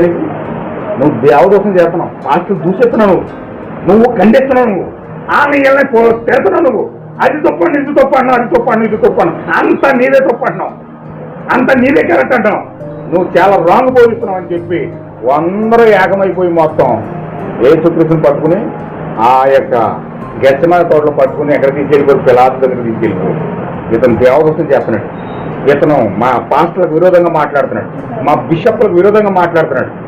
ఏమైనా హల్లెలూయా అని చెప్పి అందరూ కూడా వాళ్ళు ఏం చేస్తున్నారంటే రకరకాలుగా నిందలేసి దేవదోషణ చేసి సిలువ వేసేసారు. ఏమైనా హల్లెలూయా. కానీ ఏ పాపము తెలియని ఆ యొక్క సమరయ స్త్రీ అయితే చక్కగా ఆయన గుర్తించి ఆయన్ని హత్తుకొని ఆమె పాపక్షమాపణ పొందుకొని 10 మందికి ఆమె రక్షణ ఇవ్వడానికి సిద్ధపడింది. హల్లెలూయా. అయితే ఖచ్చితంగా ఈ చివరి కాలంలో దేవుని చిత్తం మీద నేను దీన్ని వచ్చే వారం వివరిస్తాను.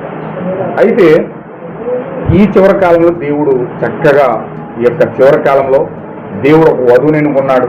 ఆ వధువు ఒక సమరయ స్త్రీ వలె రక్షించబడి దేవునికి విధేయత పొందుకొని అతన్ని గుర్తించి వాక్యాన్ని గుర్తించి నిజమైన సత్యాన్ని పట్టుకొని అందరికీ ప్రసంగం చేస్తుంది. నా పాపములని బట్టబయలు చేసిన దేవుని చూడండి.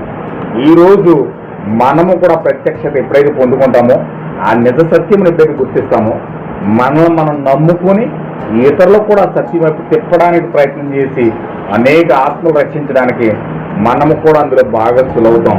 దేవుడు అలాంటి స్థితిలోనికి మనందరినీ కూడా నడిపించాలని మనమందరం ప్రార్థన చేద్దాం. దేవుడు మిమ్మల్ని అందరూ కూడా దీవించును గాక.